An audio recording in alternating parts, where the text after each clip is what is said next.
Yeah. Thank you all again for joining us for this Coffee and Climate this morning, and we'll start with a message from Congresswoman Pingree. And we're gonna do that, and we are gonna put this in.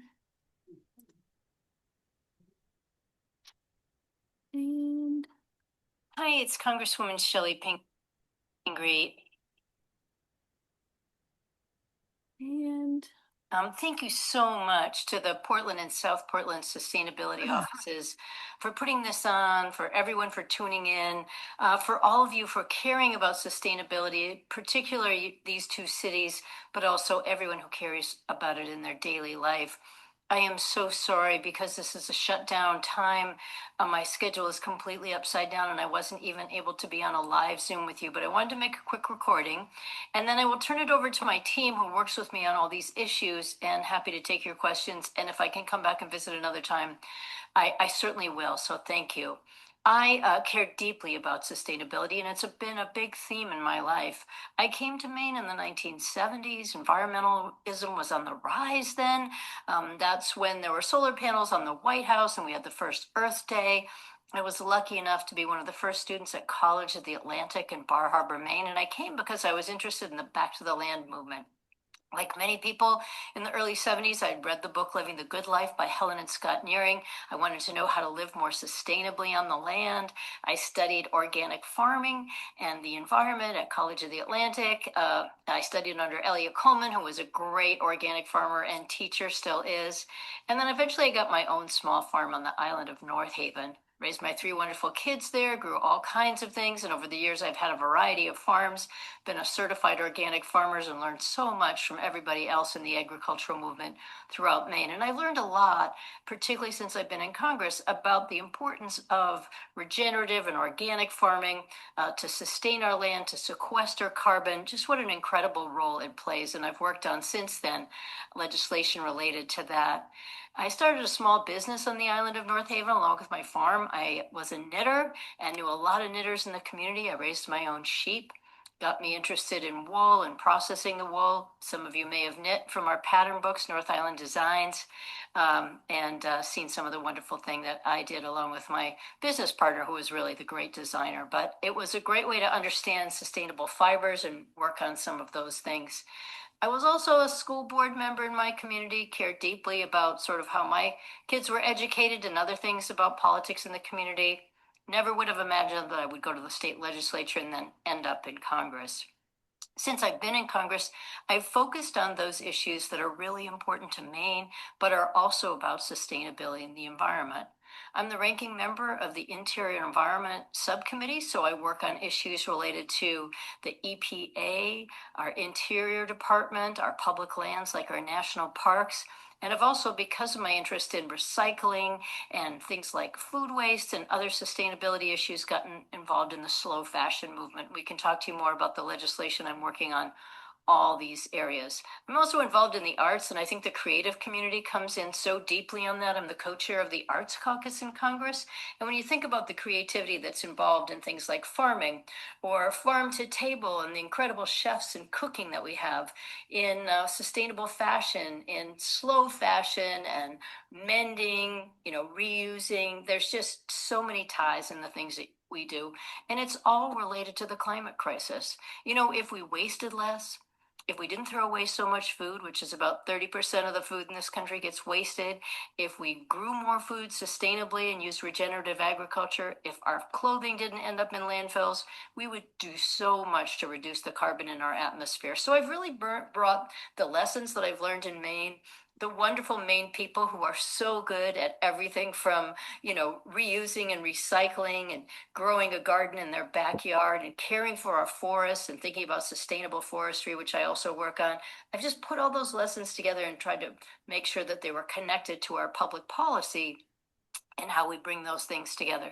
So I'm going to turn this over to Jeanne and Kimber, who work with me. I'm sorry again that I can't be there to work with all of you and answer your questions, but happy to try to talk another time. And I know you're going to learn a lot from them and about the work that we do together in Washington. So thank you again for joining me, for inviting me, and for caring about these important, important issues. That's so great. Um, yeah, thank you everybody for bearing with us through this transition. And I know I see Jeanne here. Has Kimber made it yet? To my knowledge, and so folks know we had a mix up on the time, so Kimber should be joining us, and I will start, and then we'll bring Kimber in whenever she is able to join. It sounds like a plan. Are we, yeah, am I okay to put up the slides? Yes. Okay. And from here.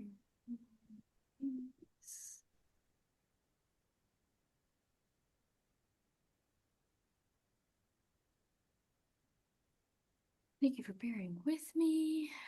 I can make these perfect.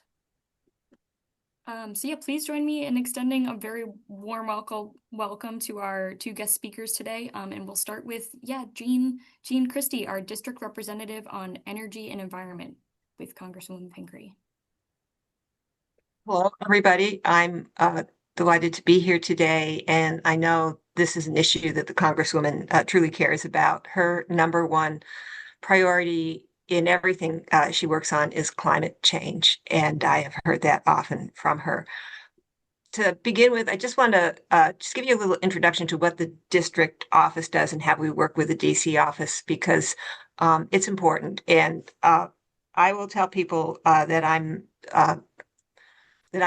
stunt double for Congresswoman Pingree, although today it's a little more literal than usual. But essentially, my job is to be sort of boots on the ground in Maine, listening and understanding the issues that are important to Mainers and sharing that with the district office folks. I'm sorry, not the district, the DC folks, so that the legislation that the Congresswoman introduces, co-sponsors, her comments on the floor and in committee truly reflect the issues, topics, concerns that she has heard from the people in her district and Maine on a larger scale.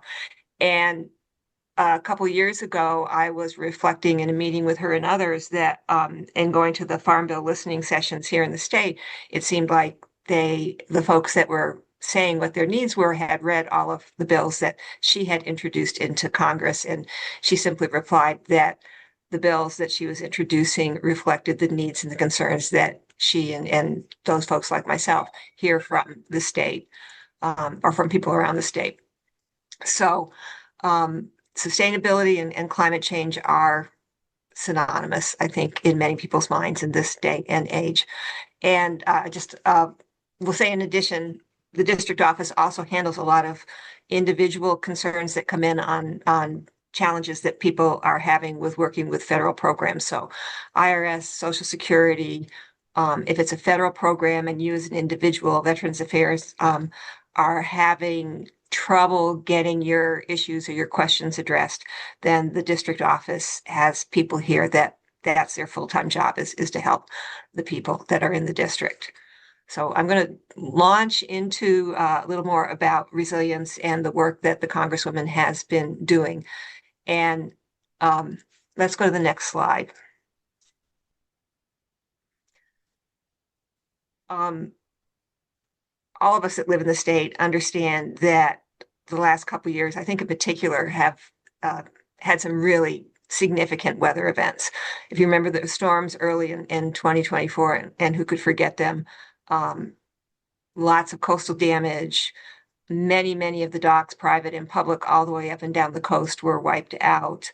Lots of houses had flooding, and it was a huge problem. It is a huge problem for our working waterfronts, which Maine is so connected with. And then in the spring, we had 14 weeks of consistent rain, and many of the crops, the pollinators could not get out, and so the crops did not get pollinated. And then starting June, July, we had a drought that is still ongoing, and farmers are having issues and problems with their crops. In addition, there's wells going dry and other problems that are attached with the drought, and we are all hoping that it will come to an end. With these changes come increased wildfire risks. Less snowfall in the winter in recent years means that our winter tourism that depends on snow and frozen lakes is being impacted. And Maine, the Gulf of Maine, is one of the fastest warming bodies of water, ocean water in the world. And so scientists and fishermen and others are all looking carefully at what those changes are and trying to understand how they do or may impact the fishery, the shellfish, the lobsters in the Gulf of Maine. So problems require solutions. And let's go to the next slide, please.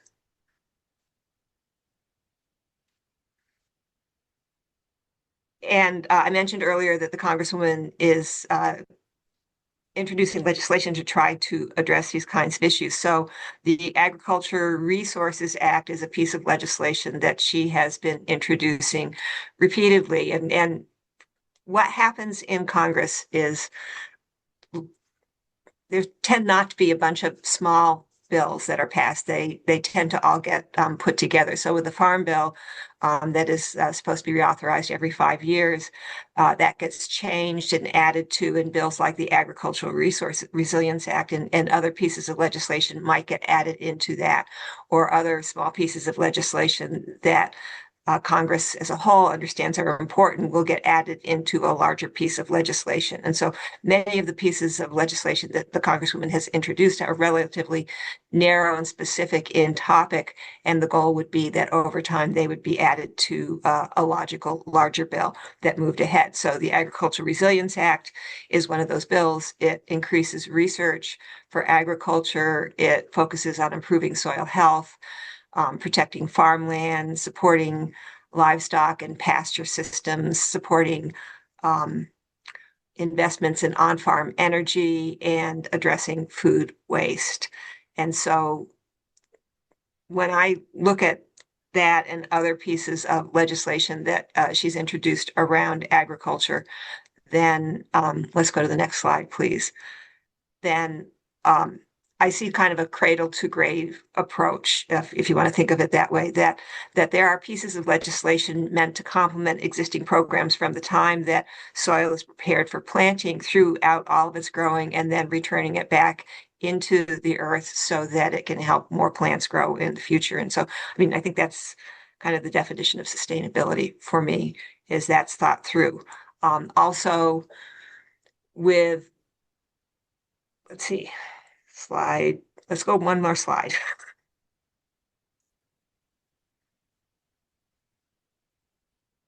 And I think that one is summarizing what I just said. So let's go ahead to the slide 6, the next slide. So while the Agricultural Resilience Act looks towards the land, coastal communities are also being impacted, and ocean acidification is an issue that many scientists and folks that harvest shellfish, aquaculture, people that are harvesting lobsters all worry about, because an acidifying ocean could mean that shell growth does not occur in the way it does now, that the chemistry of the water changes. And acidification, we're not sure, but we're really worried about what the ramifications are as that happens. So this would know the Coastal Communities Oceans Acidification Act. You can read what it has here, but it tries to get us going on aggressively identifying and finding solutions to these challenges. Let's go to the next slide.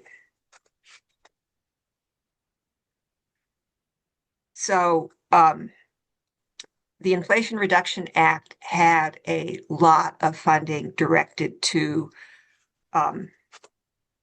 agriculture and kinds of activities that would help farmers respond to changing climate. Right now in Maine, and historically, we never thought of irrigating our crops. That was just like something you didn't need to do.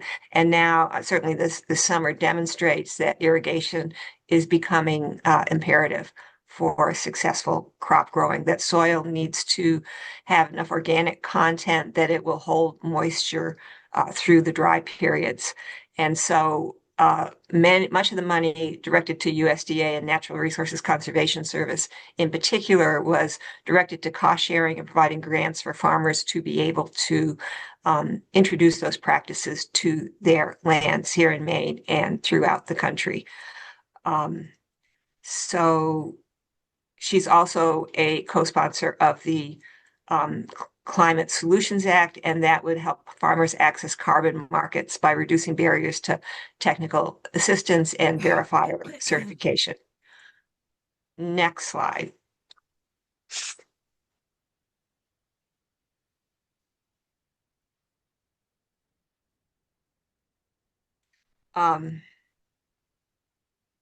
See, I think I'm on the right slide. We'll see. Let's go to yeah, that's the one I want. Thanks. So food systems, in the last couple years through the response to COVID and other activities at USDA, there has been was a lot more money for helping farmers raise foods locally and then provide them to the schools and farmers markets and local grocery stores. And so strengthening local food systems. It's ridiculous, quite frankly, to ship food all the way to New York or some other state to be processed, or for dairy to be processed and then sent back here. So finding ways to strengthen our local food systems by assisting farmers, by putting having processing available more locally, things like cold storage are hugely important to being able to have food stay here and be eaten here in the state. Next slide.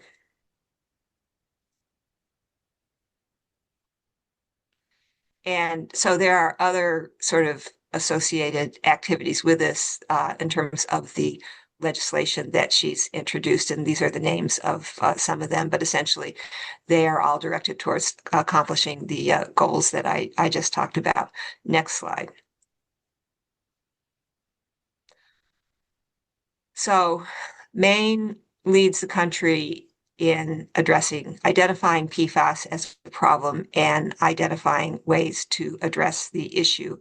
And so it's complicated. There are many PFAS chemicals, and they're used for plastics, firefighting foams, lubricants, waterproof products. In addition, because they are in so many things that we use, they have ended up in our wastewater systems and then in the sludge that has in turn been deposited on farms throughout the country. So it's in our soils, and it's been identified in around 250 farms around the state. And PFAS chemicals have been linked to cancer, reproductive and development issues, and weakened immune systems. So having PFAS in concentrations in our bodies is something we want to avoid, as well as plants and animals and the rest of the environment. So next slide.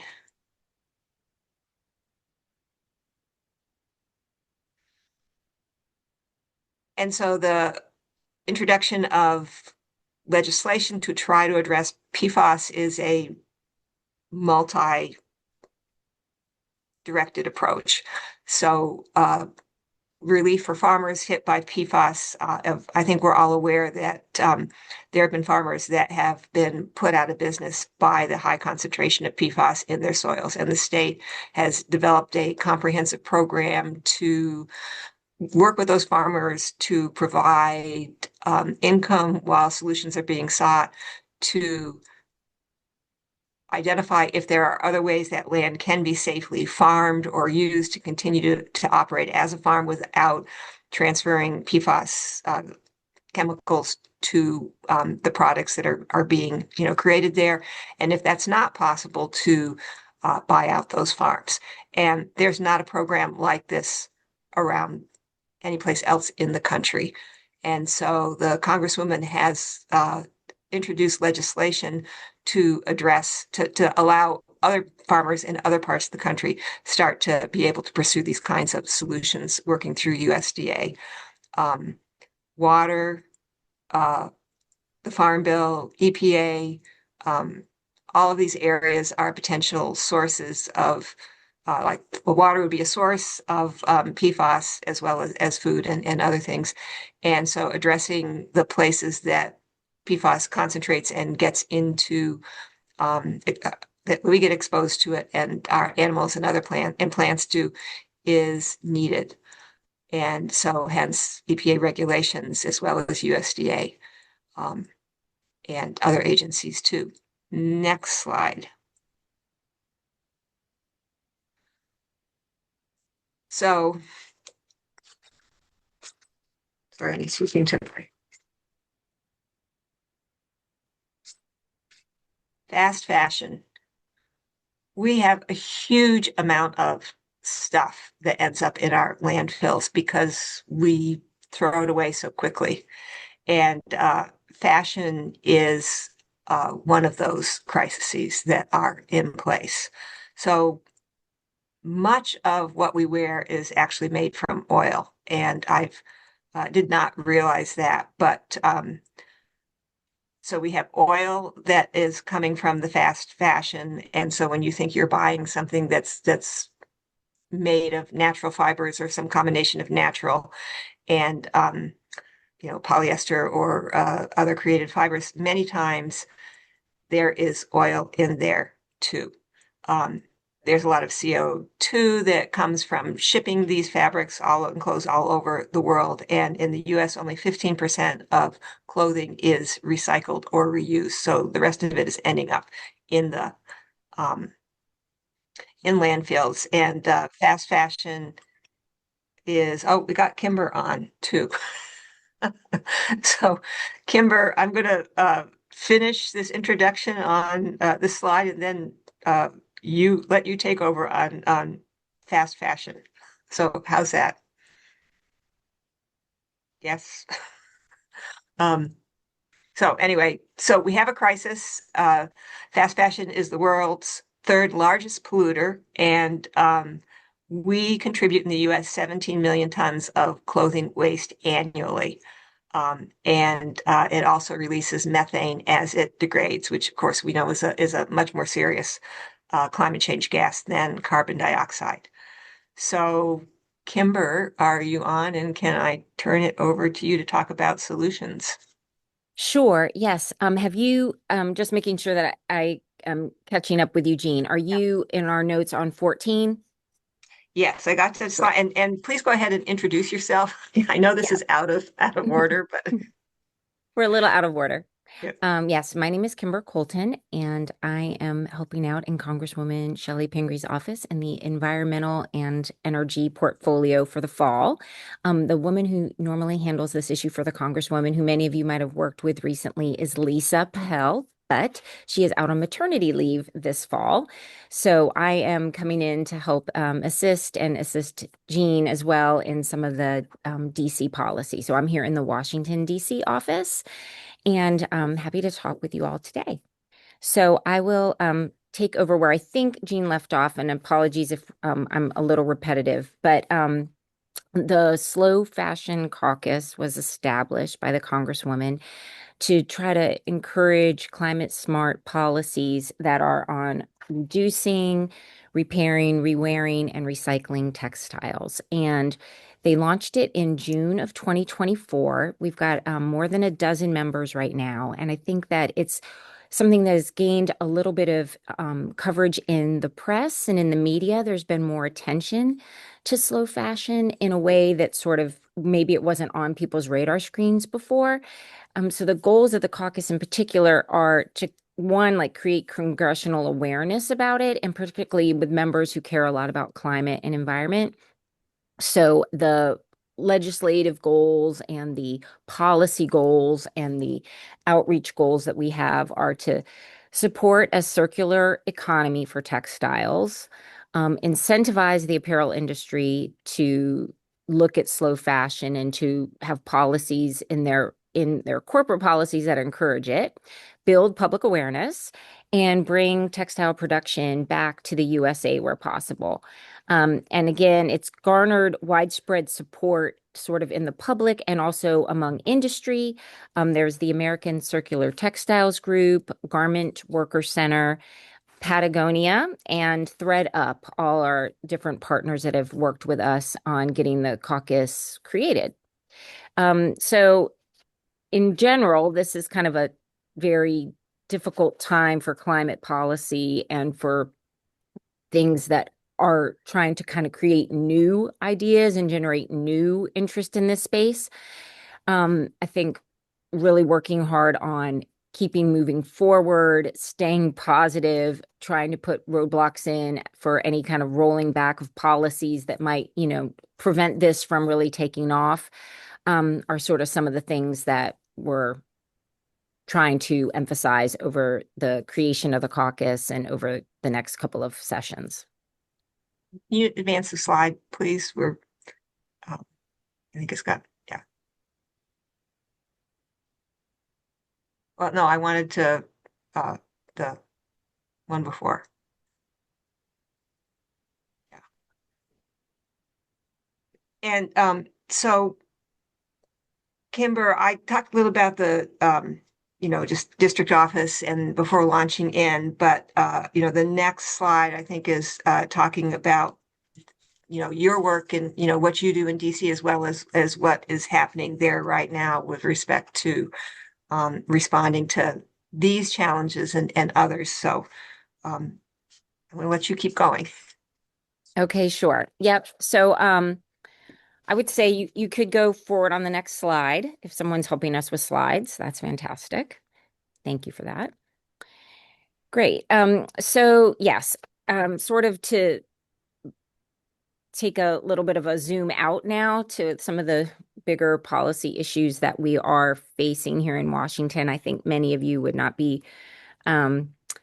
surprised to hear that the climate for this type of work and for trying to encourage sensible climate change policy is definitely under attack and very difficult right now. I think there's a sort of lack of a sense of urgency on passing legislation in this area. And indeed, a lot of the things that we're seeing that are being policy decisions coming out of the administration are actually rolling back the progress that we've made over recent years on climate change policy. So for us, and I think for the Congresswoman in particular, she came to Congress to really, be forward thinking on these issues and to really use the examples that we've set in Maine to sort of show federally, like we have had a very good track record in our state of doing the right thing on climate and also having some innovative ideas and really being forward thinking.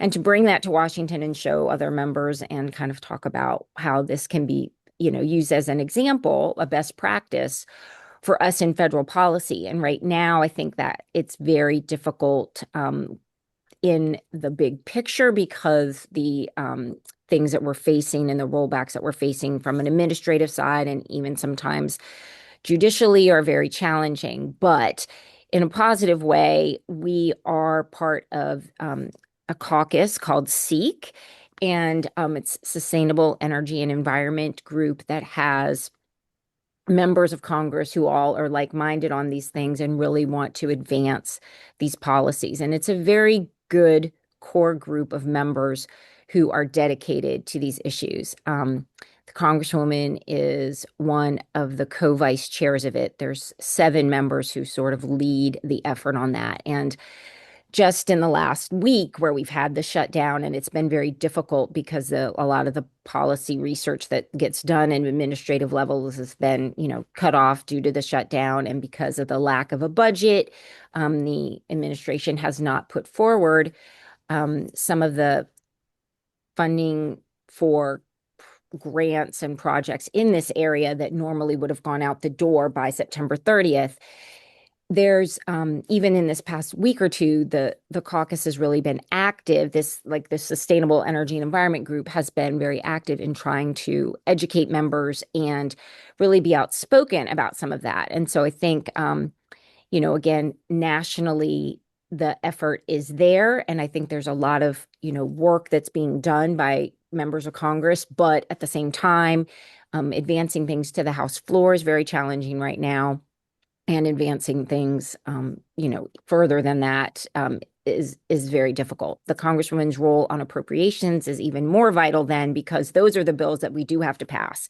And so the language and the ability to fund things through those bills, that is, at least for, the purpose of each annual year, those have to get done. And so her role there helps us to be able to speak out on these issues and definitely push forward on them.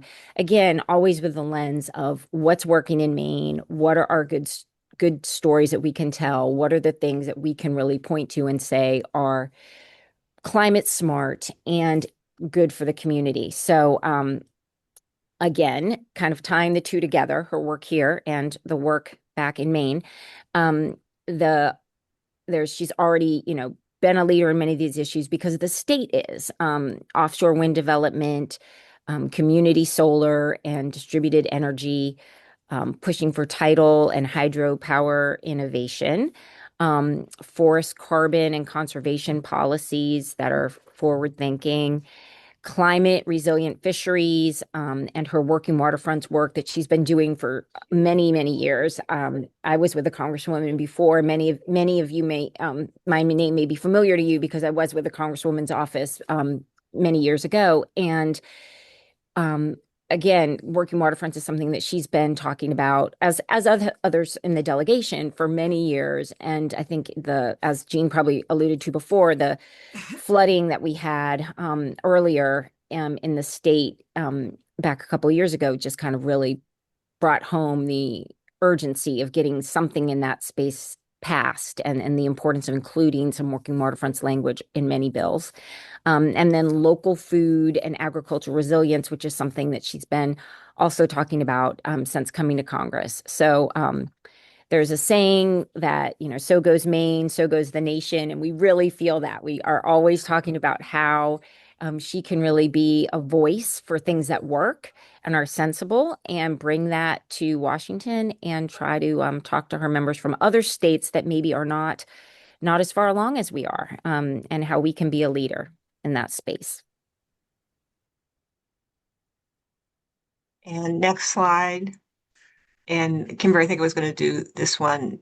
Anyway, I assume everybody here knows that Maine has a Maine plan for addressing climate change in the state, reducing greenhouse gas emissions by 45% below. Anyway, and getting to carbon neutrality by the year 2045. Growing the clean energy sector, investing in community resilience, and for the coastal areas. And I know you're very aware that coastal infrastructure adaptation is critical. South Portland and Portland and all the coastal communities are dealing with higher tides and higher flood events and more coastal erosion. Expanding our renewable energy supply, protecting working lands and waters. Sustainability is about anticipating the future to the best of our ability and building a state that is ready for those changes and where people can be productive, raise their children and have families and make good livings, and protect and support the environment. So Maine Won't Wait has a wonderful website, and I believe they record their meetings. And so they are not stopping because the federal government is less supportive in many ways right now. And so the state is forging ahead and continuing to find solutions and continuing to invest in all these things. And I'm confident that if there's anything the Congresswoman can do to help the feds catch up, that she's going to be working really hard to do that. And I think we're ready for questions, Kimber, Katie.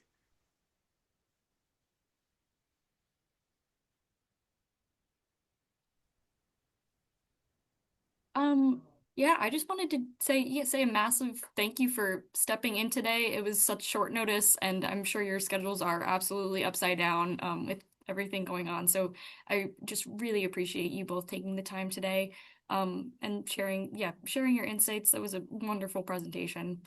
And I'm happy to, yeah, happy to start moderating questions. I already see somebody with their hand up. So yeah, thank you again, Kimber and Jean.